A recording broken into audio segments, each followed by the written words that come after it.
Plaintiff, LaPortia Robinson, says soon after she started dating the defendant, she went off to college, and their relationship was a big distraction. LaPortia has a child with the defendant, and she admits that he is a good father, but she's suing him because the day they came home with their newborn baby, the defendant was arrested in her car, and the vehicle was impounded.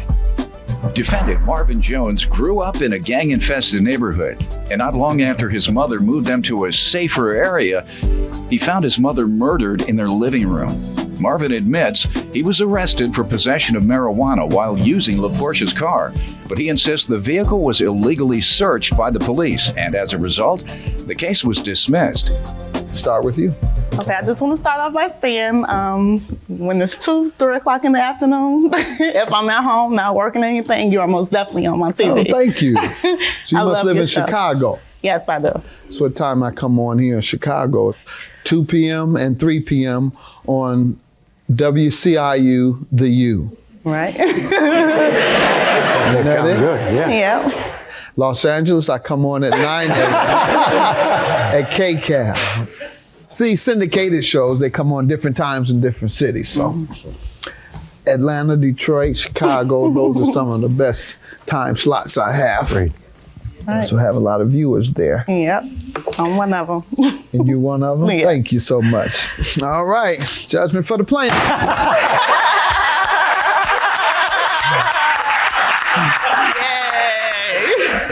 No, the reason folks watch because they know I'm fair as well. So, right.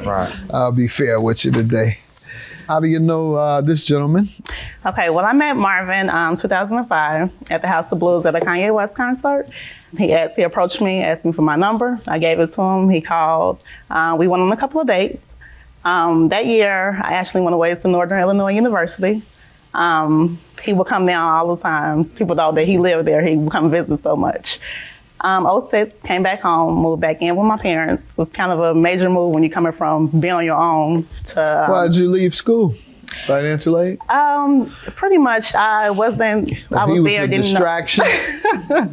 Huh? Pretty much. Was yeah, he was a distraction? Yes, he was a distraction. That's how it goes. If, young man, in many instances, not all, in many instances, if the young man is not in college, a young lady is, and one is a distraction to the other because he's just having fun and coming up to distract you and have fun with you, where you're trying to take care of your business. Some young men are the opposite. They encourage their lady friends or girlfriends, take care of your business, girl, get your degree, make sure you study. But a lot of them are like him. Just kidding, I don't know that to be the case. But you tell me in 06 you came back home and what? Yes, 2006 came back home, moved back in with my parents. Actually, I was put out of my parents' house. My father caught Marvin in my closet. Excuse me. I was put out for a couple of days. Went to stay with Marvin, came back home. You were in the closet? I'm just asking you, were you in the closet? Yeah, I went. All right. All right. You come out of the closet? Just asking, did you come out of the closet? Yeah. My father made him come out the closet. It's always good to be honest. Yeah. All right. So. Cool. Go ahead. Yeah, you know I'm going to have some fun when you're coming to my court. Man. Yes, ma'am. So you got in trouble with your dad, and your dad made you leave? Right. I went to stay with Marvin and, for a couple of days to a week. Finally went back home with my parents. A friend of mine told me about a program called Whole House. It's for young people. Say that again. Whole House. Oh, Whole House. okay. I'm sorry. I heard that too. H.O. House. All right, that's what I'm saying. You definitely didn't need to be there. Okay. But okay. It's for people 18 to 24. Basically, they just help you get on your feet till you're stable, and then you can move out on your own. The other one, you got to get off your feet. And you're going to get to the impound fees in the car you're suing him for shortly. But how did you all break up and when? We broke up February around my birthday this past year. Why? We always been off and on, but pretty much just agreements. We argue a lot. We've been together almost 5 years, so. And still argue a lot? Yeah, just agreements. Who's crazy? Who's crazy? He is. Oh, okay. And she, Everybody staying together that long and they argue all the time. One of them is crazy. Right. Give me some background. all right, let me tell you a little about myself. You know, I was born and raised in Chicago. I was raised on 79th and Laughlin, you know, and Gang territory. yeah, basically, you know, I always stayed with my mother, my brother, and my brother was always getting in trouble, like in and out of jail all the time. So what she did is she didn't want me to come up same way. She moved me out to Riverdale. Good. So around this time I was 16, my mother, she was killed, you know.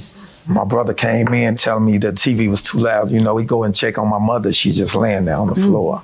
You know, I was in the other room, sleepy, come in telling me somebody killed my mama. I'm thinking somebody tried to rob her or something. I'm running outside all the time.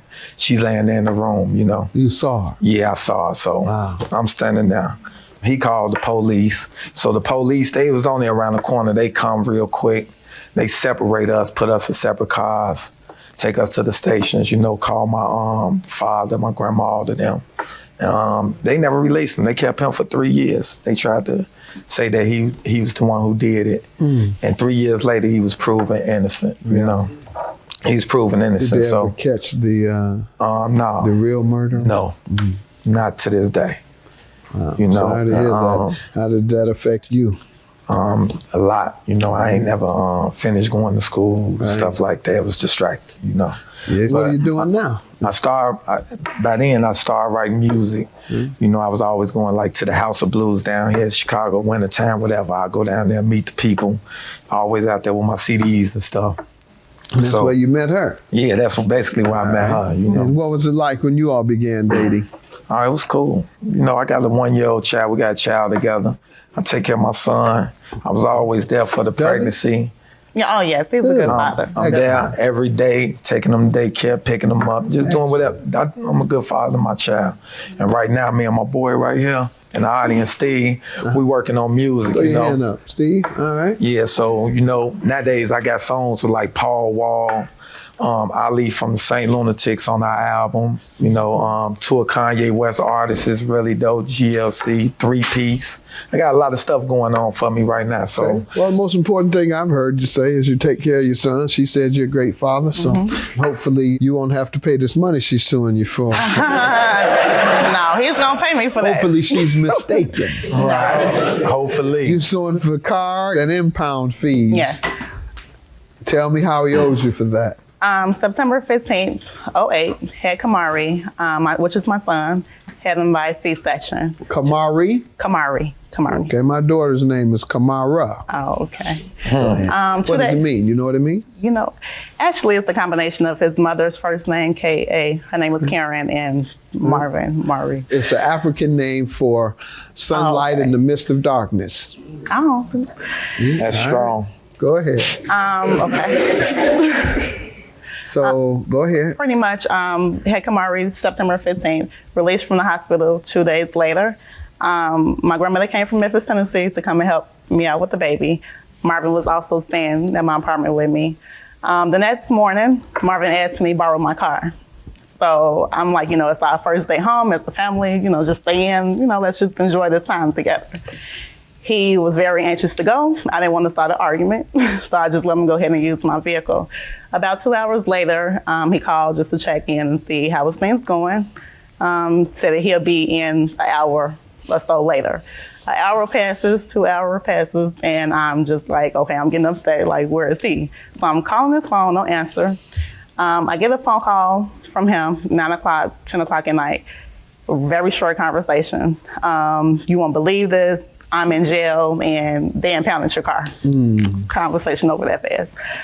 I immediately just started to cry because I was just very frustrated. What occurred? What did you find out? The reason? After I talked to him, I called around to police stations. I finally got in contact with someone, and they let me know that Marvin was arrested for marijuana in the car. Approximately, I believe, 10 smoke a bags. joint in the car, sir. 10 bags of marijuana. This is a manufacturer and delivery. And a dope dealer, sir. Lets you have severe cataracts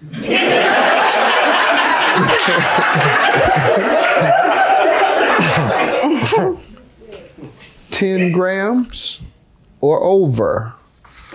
How much did they find, sir? I ain't find nothing about 10 bags of weed. Small little bags or the big ones? The small ones. The small. I was doing them, but smoking them, you know. And at this time, he told me that he would quit smoking once Kamari was born. So. Okay, but you believe he was just smoking? He wasn't selling weed? Right, he smokes marijuana a lot, so I'm pretty sure. His eyes red today. Go ahead. Nah, I ain't. I'm gonna leave you alone. The value of the car, you suing him for the value for what? Actually, I went to court to try to get the car back. The judge told me I would have to pay $1,000 and something to get the car out, which was almost more than what the car was worth, how much it cost. So I pretty much just took it as a loss. I didn't have the money to pay it. Okay. He didn't want to pay for it. What do you have there in your head? Pretty much just showing the impoundment fee. The impoundment fee. Yeah. Sir, what do you want to tell me? I felt like I shouldn't owe because I was standing outside in my neighborhood talking, you know, just standing there. And the police rolled up. They were searching. You know, they told me, come here, put me on the car, started searching me. And they asked me, did I have any weed on me? I'm like, no, I don't have no weed on me. You know, so they kept searching me. They went in my pockets, took her car keys out. And was like, if I search, you know what I'm saying, this car or find this key and they go to a car, do you got some weed in the car? I'm like, what car? You know, I ain't got no car, you know. So he ended up going in my pocket illegally, you know, taking the keys. Illegal search and seizure, is that what you're saying? Yeah, legal search, because he just took the keys out of my pocket and just went in the car. Did you know? the judge rule that it was an illegal search and seizure? And you were acquitted? Yeah, when I went to the county the next morning, you know. Actually, when I went to court to try to get the car back, the police officers said that someone actually had called in on him and said they seen him go to the car, give someone a bag of marijuana, and that's But when you it came were to- selling then. If you going to the car giving it to someone, how's you gonna snitch on him? You snitched him out. Your woman say you selling weed. If I was selling it, she knew I was. Then if that's the case, you know. Anyhow, But sir, your defense. I wasn't selling anything, and I was smoking the weed, and then they illegally searched me. I feel like I shouldn't have to pay for a car. That the police go in your pocket, just go to your car, go in your car, find some weed, take you in the car. You know. Okay. Well, if the case against you today was based on whether you were convicted or not, you would be right. But the case isn't based on that. The case is based on whether you were negligent in the use of her car. Her car was taken from you. You did have weed in the car.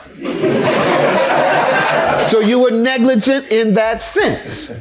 True. You're lucky you didn't get convicted, but you had weed in the car. Glad you got off, therefore allowing you to take care of your son. Congratulate you once again on that, but he's not going to enjoy visiting you in prison. Got me? Yeah, I got All right. Good luck to you. Judgment for the plaintiff. Thank you. Have a good day. All right. Oh, we cool, you know. I love her, you know, ain't nothing wrong, you know. Everything cool, ain't no hard feelings about it. I'm always still be there for her and my son and everything else. You know, our friendship, we have a good friendship and we're just working on raising our son. Just happy I got my money today.